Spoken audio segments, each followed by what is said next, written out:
Hello students, आप सभी का स्वागत है। इंटीग्रेशन में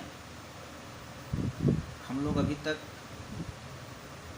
सामान्य फलनों का समाकलन, प्रतिस्थापन विधि से समाकलन, आंशिक भिन्नों के द्वारा समाकलन, आंशिक भिन्नों की सहायता से कैसे समाकलन करेंगे, इन सभी बातों का अध्ययन किया। आज हम लोग समाकलन, अनिश्चित समाकलन की एक और इम्पॉर्टेंट टॉपिक स्टडी करने चल रहे हैं, वो है इंटीग्रेशन बाय पार्ट्स।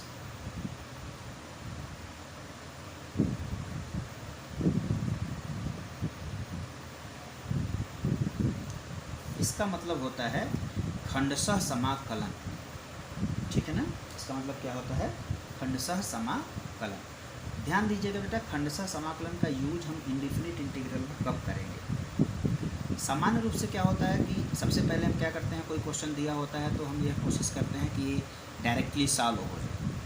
अगर नहीं सॉल्व होता है तो हम लोग कोशिश करते हैं कि इसमें कुछ प्रतिस्थापन हो रहा हो तो प्रतिस्थापन की सहायता से उसके बाद मानक फार्मूले में हम बदल करके उसको सॉल्व करते हैं। लेकिन अगर सपोज करिए कि ना तो कोई फार्मूला आप यूज़ कर पा रहे हो, ना तो प्रतिस्थापन यूज हो पा रहा है, ठीक है ना, और फंक्शन आपके पास उपलब्ध हैं, तो आप कैसे उन फलनों का समाकलन करेंगे? गुणन के रूप में दिए गए हों या जैसे भी दिए गए हों, आप उनको समाकलन कैसे करेंगे, इसका हम लोग अध्ययन करेंगे। इंटीग्रेशन बाय पार्ट्स में क्या होता है, आप ध्यान से समझिएगा, अच्छे से समझने का प्रयास भी करिएगा। सपोज करिए आपके पास दो फंक्शन है u और v,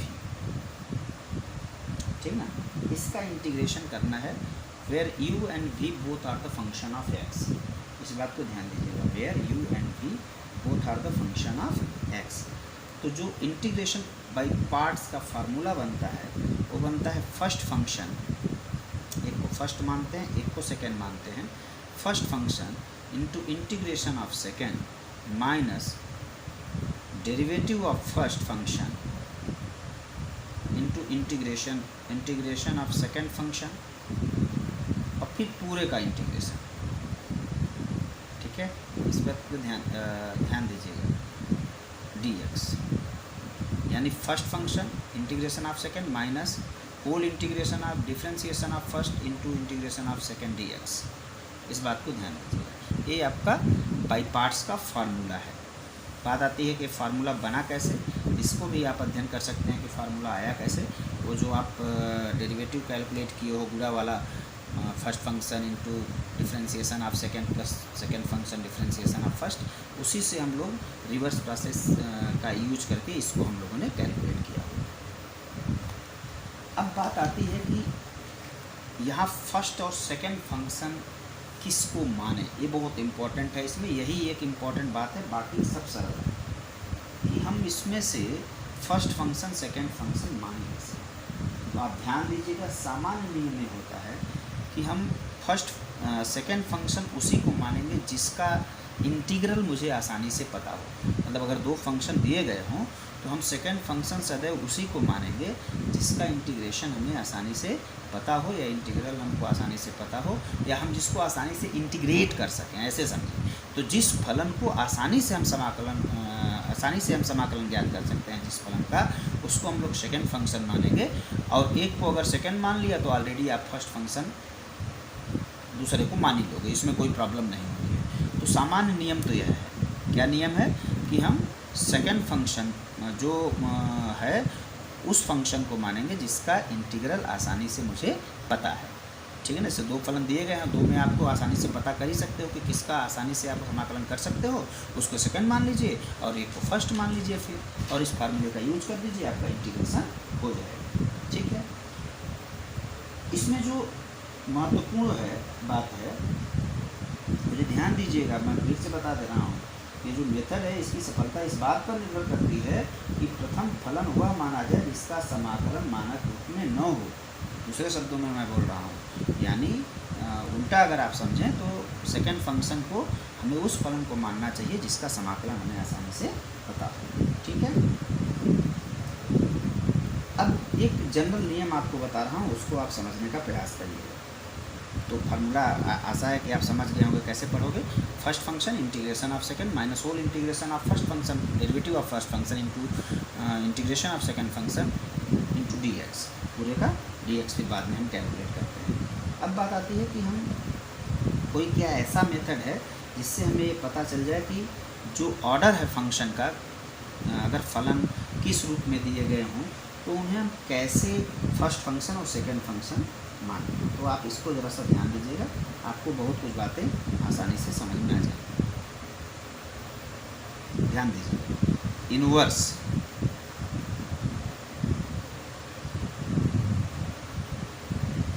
लॉगरिथमिक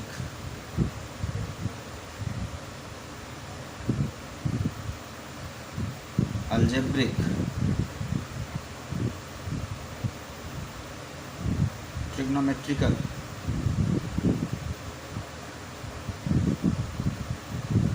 और एक्सपोनेंशियल,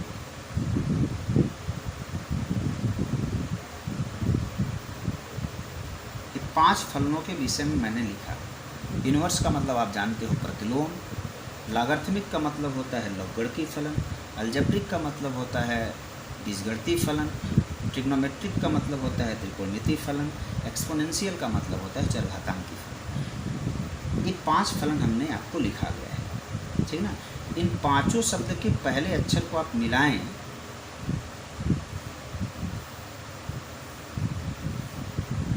तो एक नया शब्द निकल करके आता है आइलेट। ये आपको समझने के लिए मैं बता दे रहा हूँ, ध्यान से समझिएगा। Inverse, logarithmic, algebraic, trigonometrical, exponential, इसका हिंदी मतलब भी जानते रहिए, आपको फ़ायदा होगा, ठीक है ना। क्या निकल के हमने आया? इनवर्स, लॉगरिथमिक, अलजेब्रिक, ट्रिग्नोमेट्रिकल और एक्सपोनेंशियल फंक्शन। उसको हम शॉर्ट फॉर्म में अगर लिखें तो क्या लिखेंगे? आइलेट, ठीक ना। इसमें से अगर मान लीजिए 2 फंक्शन दिए गए हैं, एक एग्जाम्पल ले रहा हूँ, एक फंक्शन आपका इनवर्स है और एक फंक्शन आपका अलजेब्रिक है। तो याद रखिए, इस क्रम में जो सबसे पहले आ रहा हो, जिसका क्रम पहले हो, उसको हम लोग सदैव फर्स्ट फंक्शन मानेंगे। आशा है मेरी बात समझ रहे होंगे आप लोग। बहुत इंपॉर्टेंट बात बता रहा हूँ, इसको समझने का प्रयास करिए। इस क्रम में जैसे एक एग्जाम्पल ले रहा हूँ, फंक्शन है आपका x sin x dx, इसका इंटीग्रेशन मुझे करना है। अब आप देखिए, कोई सामान्य फार्मूला इसमें यूज हम कर नहीं पाएंगे, प्रतिस्थापन इसमें हम यूज कर नहीं पा रहे हैं। तो हमारे पास अभी एक फंक्शन अलजेब्रिक है, ये आपका, और ये आपका ट्रिग्नोमेट्रिकल फंक्शन है, और मुझे क्या करना है? इसका इंटीग्रेशन कैलकुलेट करना है। तो आप क्या करिएगा, इसको समझने का हम प्रयास करते हैं, और इसी पर हम डिस्कस भी कर रहे हैं, इसी बात को लेकर, ठीक है ना। अब आप देखिए, सामान्य नियम मैंने अगर इसको आप भूल जाएं तो हमने ये बताया कि जिस फलन का समाकलन आसानी से पता हो उसे हम लोग सेकंड फंक्शन मान लेते हैं। मैंने यही बताया, सामान्य नियम। अब हमें मज़े की बात देखिए, हमें x का भी इंटीग्रेशन पता है आसानी से, sin x का भी आसानी से पता है। लेकिन अगर x का इंटीग्रेशन करेंगे तो फंक्शन बढ़ता ही चला जाएगा, वो कभी ख़त्म ही नहीं होगा। और sin x का भी इंटीग्रेशन आप करेंगे, अगर ध्यान दीजिएगा, तो sin का कास, कास का sin, sin का कास आता ही जाएगा। ये एक आवर्ती फलन है, रिपीट होता चला जाएगा, ठीक है ना। तो ऐसे कंडीशन में मेरा दिमाग तो कंफ्यूज होगा कि सर ने तो बताया कि जिसका आसानी से समाकलन पता हो उसको आप सेकंड मानिए। तो आप आराम से इसका यूज कर लीजिए। देखिए क्या फ़ायदा हुआ यहाँ पे, एक है आपका अलजेब्रिक, ये है आपका ट्रिग्नोमेट्रिकल। अब देखिए जो क्रम है, तो अलजेब्रा का क्रम पहले आ रहा है, इसमें ट्रिग्नोमेट्रिकल बाद में आ रहा है। तो जो क्रम में पहले आए उसे आप फर्स्ट फंक्शन मान लीजिए, तो एक को आप सेकेंड मानना पड़ जाएगा, इसमें कोई प्रॉब्लम नहीं। अब आप देखिए फार्मूला लगाइए, first function x integration of second function minus whole integration differentiation of first into integration of second dx, और फिर पूरे का dx लिख दीजिए ऐसे। देखिए x sin x का डेरिवेटिव क्या हो गया? माइनस कॉस x, ठीक है ना। sin x का इंटीग्रेशन क्या हो गया? Minus cos x, minus differentiation of x क्या होगा? 1 हो जाएगा sin x का, फिर माइनस कॉस x, तो minus minus plus cos x हो जाएगा dx। यानी एक बार इंटीग्रेशन हमें और करना है, x cos x, और cos x का इंटीग्रेशन हो जाएगा sin x plus constant of integration से। तो ध्यान दीजिएगा, x sin x dx का जो इंटीग्रेशन हुआ बाय पार्ट्स, वो हमें मिला minus x cos x plus sin x plus c। ये मुझे इंटीग्रेशन मिला x sin x का। तो मुझे आशा है कि आप समझ गए होंगे कि हम कैसे फर्स्ट फंक्शन और कैसे सेकेंड फंक्शन मानेंगे। एक आध एग्जाम्पल और हम लेते हैं, उसके बाद फिर हम आगे बढ़ते हैं और टॉपिक की तरफ। एक एग्जाम्पल और हम ले रहे हैं,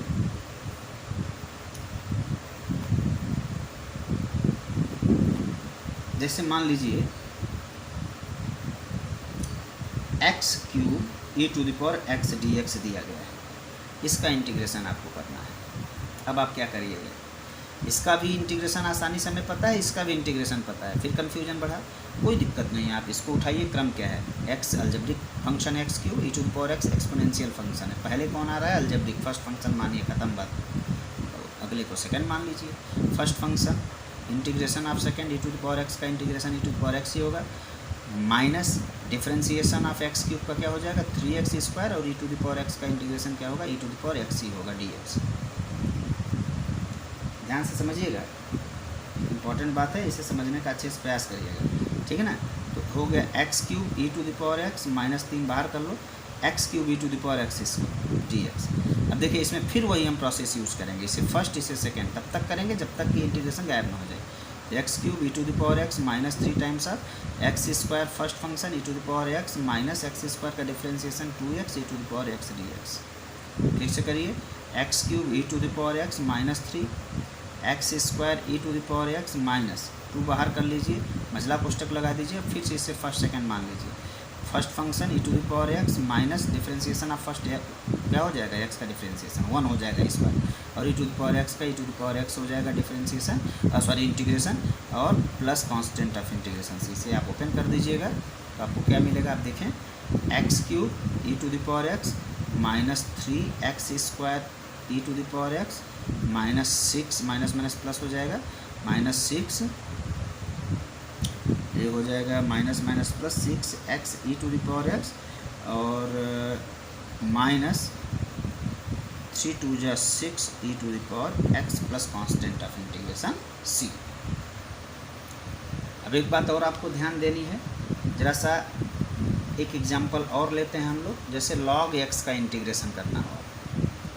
अब देखो आपको अच्छी तरीके से पता है कि कोई ऐसा फंक्शन नहीं है जिसका डिफ्रेंसिएशन log x होता हो, पता है आपको अच्छे तरीके से। तो व्यवहारिक बात है, इसका इंटीग्रेशन का फार्मूला मेरे पास डायरेक्ट तो था नहीं, लेकिन अगर मुझे इसको इंटीग्रेट करना हो तब आप क्या करिएगा, तो इंटू 1 कर लीजिएगा, मतलब ऐसे फंक्शन में जहाँ सिर्फ एक ही फंक्शन दिया गया हो और उसका किसी भी प्रकार से इंटीग्रेशन नहीं हो पा रहा हो और आपको बाई पार्ट्स यूज़ करना हो, तो इंटू 1 कर लीजिए और उसका बाई पार्ट्स आप कर सकते हैं। एक मेथड भी है, इसको ध्यान दीजिएगा। तो आप क्या करिएगा, अब आप देखिए लॉगरिथमिक, तो जो फंक्शन है उसको आप फर्स्ट फंक्शन मान लीजिए, इसको आप सेकंड फंक्शन मान लीजिए। First function log x dx का इंटीग्रेशन x हो जाएगा, तो x log x कर ले रहा हूँ डायरेक्ट, माइनस log x का डिफ्रेंसिएशन हो जाएगा 1/x और एक का इंटीग्रेशन होगा x से x क्या होगा कैंसिल। अगले स्टेप में आप लिख सकते हो x log x और फिर से dx का इंटीग्रेशन करेंगे x हो जाएगा, यानी x log x minus x plus constant of integration c। ये आपका इंटीग्रेशन हो गया log x का। हमने क्या बताया आपको, यदि ऐसी कंडीशन आ जाए कि आप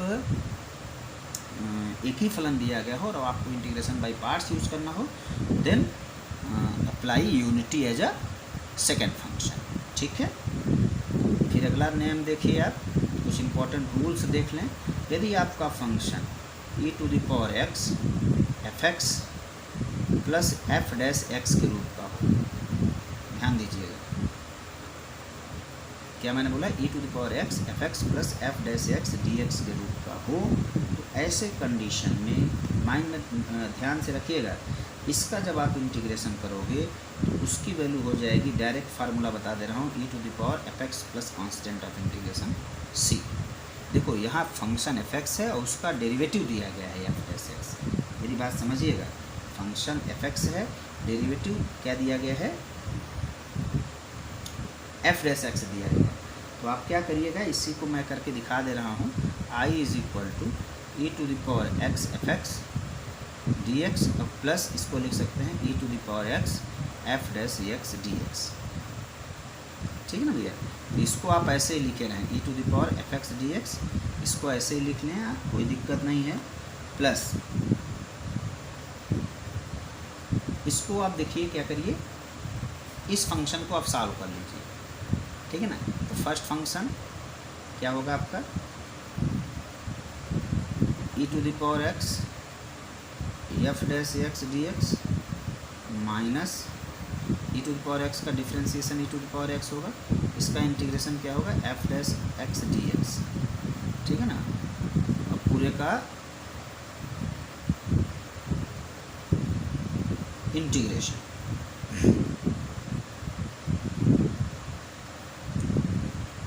ऐसे बेहतर होगा आप डी डी एक्स भी लिख लीजिए ताकि आपको समझ में आए अच्छे से, ठीक है ना।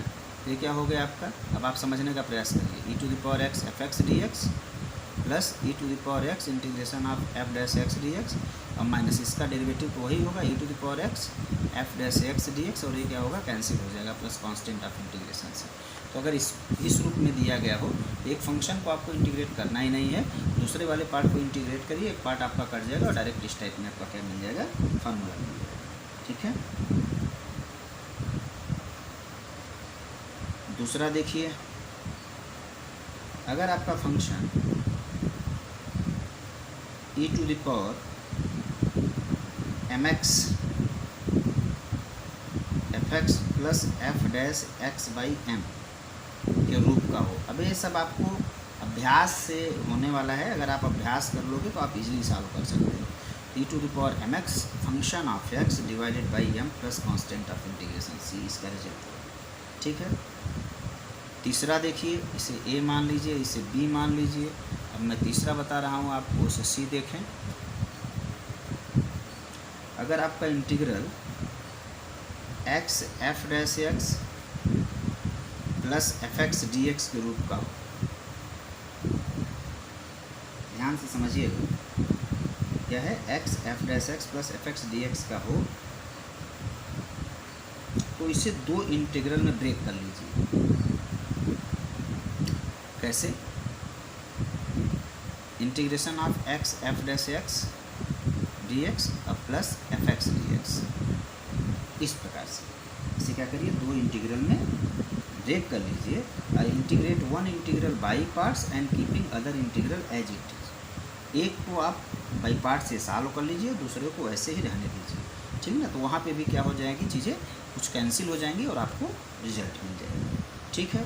कुछ फंक्शन ऐसे होते हैं, जैसे एग्जाम्पल के रूप में आप देखें e⁻ax sin bx, इनका हालांकि हम फार्मूले के रूप में भी यूज करते हैं, या e⁻ax cos bx dx, इस टाइप के अगर फंक्शन हो तो इसमें आपको थोड़ा सा सतर्कता बरतनी होगी, क्योंकि ये भी आवर्ती फलन है और इसका भी इंटीग्रेशन चाहे हो चाहे डिफ्रेंसिएशन हो आपका वही आता है। और साइन में, ट्रिग्नोमेट्रिकल फंक्शन में आप अच्छी तरीके से जानते हो, साइन का कास, कास का साइन उल्टा, सिर्फ वही एक रिपीट प्रक्रिया चलती रहती है। तो इसका इंटीग्रेशन और डिफ्रेंसिएशन कभी ख़त्म ही नहीं होता है।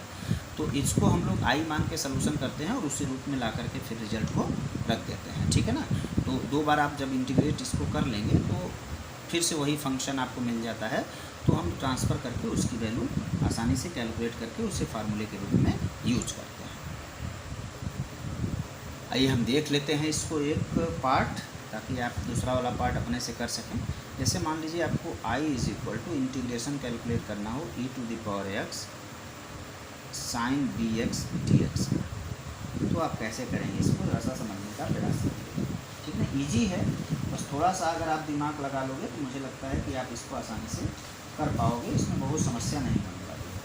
बस थोड़ा सा आप कंसंट्रेशन आपको रखने की ज़रूरत है, अपने आप को कंसंट्रेट करने। क्या करिएगा आप देखिए, इसे मैंने आपसे कहा है कि एक को आप फर्स्ट फंक्शन मानिए, एक को सेकंड फंक्शन मानिए, ठीक है ना।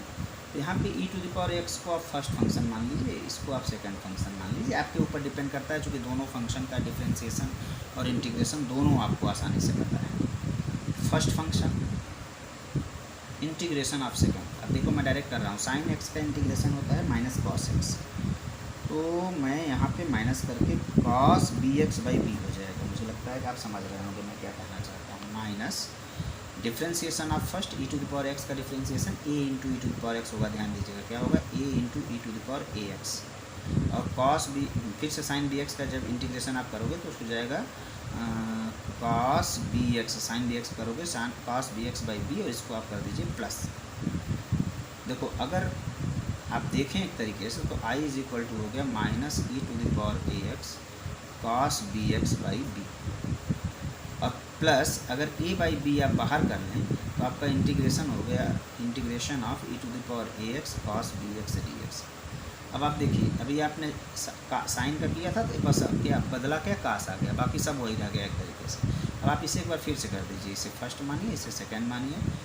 Minus e to the power a x cos b x by b plus a by b, फिर से आप पूरा ब्रैकेट लगा दीजिए, e to the power x का e to the power x होगा, कॉस बी एक्स का sine b x by b हो जाएगा। ध्यान दीजिएगा integration minus a e to the power a x और कॉस बी एक्स का हो जाएगा sine b x by b plus constant आप इस बार कर दीजिए इंटीग्रेशन सी डी एक्स के साथ। ये हो गया। अभी आप कॉन्स्टेंट ऑफ इंटीग्रेशन मत ऐड करिए, बाद में करिएगा। Minus e to the power x cos b x by b plus, अगर आप मल्टीप्लाई करेंगे अंदर तो क्या मिलेगा आपको, ध्यान दीजिएगा, a by b square e to the power a x sine b x minus a square by b square e to the power a x sine b x. आपने शुरू में जिस फंक्शन को आई माना था सेम वही फंक्शन आपको देखिए फिर से मिल गया यहाँ। इसको आप मान लीजिए आई, यानी क्या हो गया, minus e to the power a x cos b x by b plus a by b square e to the power a x sine b x minus a square बटे बी स्क्वायर इंटू आई। ये I की value थी। अब इसको आप इधर ला लें अगर, तो I plus a square b square I is equal to b square, आप एलसीएम ले लें अगर, ये हो जाएगा, और e to the power a x common ले लें, ये हो जाएगा minus b cos b x plus a sine b x. यहाँ पे अगर इस सिंप्लीफाई आप इसे करें तो I a square plus b square by b square is equal to e to the power a x a sine b x minus b cos b x divided by b square से b square cancel हो गया, तो I is equal to हो गया e to the power a x by a square plus b square a sine b x minus b cos b x. देखिए ये आपका integration होगा। अब आप constant of integration C add कर दीजिए, कोई प्रॉब्लम नहीं। तो इस टाइप के फंक्शन का, जबकि दोनों का इंटीग्रेशन आसानी से उपलब्ध हो और बार बार वही फंक्शन अगर रिपीट हो रहे हों, साइन का कास, कास का sine, e to the power x का e to the power x ही होता है, तो आप उसका इंटीग्रेशन ऐसे करेंगे। तो आपका जो फार्मूला निकल करके सामने आया e to the power x sine b x d x का, वो बन गया e to the power x by a square plus b square a sine b x minus b cos b x plus constant of integration C. इसी प्रकार से e to the power a x cos b x d x का भी integration आप आसानी से कर सकते हैं, वो आप हमें करके दिखाइएगा, ठीक है ना। आइए हम लोग कुछ स्पेशल इंटीग्रल की बात कर लेते हैं जो बाई पार्ट से होने हैं। हमने कुछ विशेष समाकलन अभी कुछ दिन पहले प्रतिस्थापन के माध्यम से पढ़ा हुआ था। आज हम कुछ और स्पेशल इंटीग्रल्स का अध्ययन कर लेते हैं और ये तीनों बहुत महत्वपूर्ण हैं, ध्यान दीजिएगा। Under root x square minus a square d x एक, under root a square plus x square d x दो, और तीसरा है आपका under root a square minus x square d x. ये तीन इंटीग्रल्स हैं जिसका इंटीग्रेशन हमें कैलकुलेट करना है। ये तीन फंक्शन हैं जिसका हमें इंटीग्रल कैलकुलेट करना है, ठीक है। तो आप कैसे करेंगे, एक का मैं बता देता हूँ, बाकी आप करिएगा। Let I is equal to under root x square minus a square d x. ध्यान से समझिएगा सब लोग क्या करना है। आपके पास भैया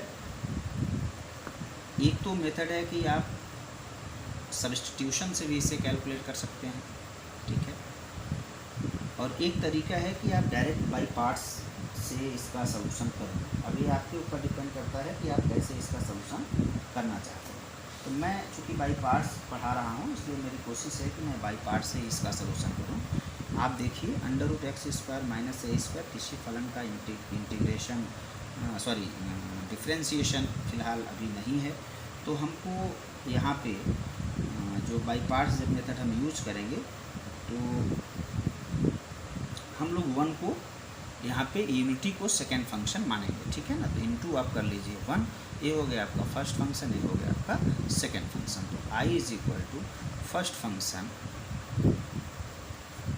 इनटू इंटीग्रेशन ऑफ सेकेंड, तो डायरेक्ट कर दे रहा हूँ, वन का इंटीग्रेशन एक्स हो जाएगा minus derivative of first function, इसका differentiation x square minus a square, under root x का डेरिवेटिव क्या होता है 1/√x, 1/x² minus a square हो जाएगा, और एक्स स्क्वायर का करूँगा तो क्या हो जाएगा 2x हो जाएगा। ध्यान दीजिएगा, तो 2x बाई अंडर रूट क्या हो गया x² माइनस ए स्क्वायर, ठीक है ना। यहाँ पे 2 भी होगा, 1/2√x होता है इंटू फिर से x dx, 2 से 2 कैंसिल हो गया। अब आपको ध्यान दीजिएगा, ये हो गया आपका x² minus a square into x into under root x² minus a square minus x² divided by under root x² minus a square dx।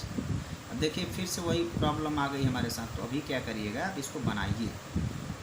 बनाने का मतलब क्या है, अगर ए स्क्वायर यहाँ पे ऐड कर दें और ए स्क्वायर सब्ट्रैक्ट कर दें, तो जो वेरिएबल बटे अब आपका फंक्शन था वो एक कांस्टेंट बटे आपका फंक्शन एक पार्ट में बन जाएगा, दूसरे पार्ट में आपका हो जाएगा। तो क्या लिखिएगा, x² माइनस ए स्क्वायर बटे x² minus a square under root में dx अलग कर दीजिए, ठीक है ना, और प्लस a² बटे x² minus a square integral आप अलग कर दीजिए। तो क्या मिला आपको, x under root x² minus a square minus, इसको जब इससे काटिएगा तो क्या मिल जाएगा आपका under root x² minus a square मिल जाएगा। ध्यान दीजिएगा dx प्लस और a² आप बाहर कर लीजिए, तो 1/√x² माइनस ए स्क्वायर का फार्मूला आपको पता है, बिल्कुल पता होना चाहिए। पिछले वीडियो में इसका फार्मूला मैंने बताया था 1/√x² माइनस ए स्क्वायर का क्या हो जाएगा, log of x plus under root x² minus a square, ये मैंने आपको बताया हुआ है।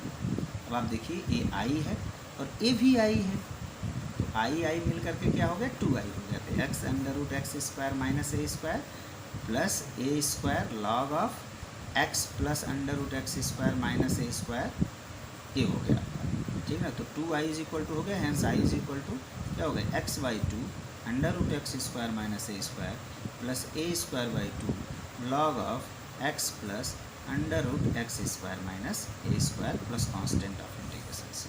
ये किसका फार्मूला हो गया, under root x² minus a square का फार्मूला भी हो गया भैया, और इसका डेरिवेशन भी बोर्ड एग्जामिनेशन में पूछा जाता है। तो बहुत इंपॉर्टेंट टॉपिक है, इसको आप बहुत हल्के में मत लीजिएगा, आराम से समझ लीजिएगा, और जितने भी दूसरा तीसरा जो पार्ट है उसको भी आप सोल्यूशन करके हमें दिखा दीजिएगा, ठीक है ना। मुझे आशा है कि आपको ये अच्छे से समझ में आ गया होगा, इसमें बहुत समस्या है नहीं, हालांकि मैंने कोशिश किया है अपनी तरफ से, लेकिन अगर फिर भी समस्या होती है तो आप निश्चित रूप से हमसे पूछ सकते हैं। तो x/2 under root x² minus a square minus a²/2, sorry यहाँ ब्रैकेट ओपन होगा तो माइनस हो जाएगा, इसको थोड़ा सा ध्यान दीजिएगा आप लोग, ए भी प्लस है बी प्लस है तो ये माइनस होगा, यहाँ पे देखिए थोड़ी मिस्टेक हो जाती है। तो ax/2 under root x² minus a square minus a²/2 log of x plus under root x² minus a square plus constant of integration c, ठीक है ना।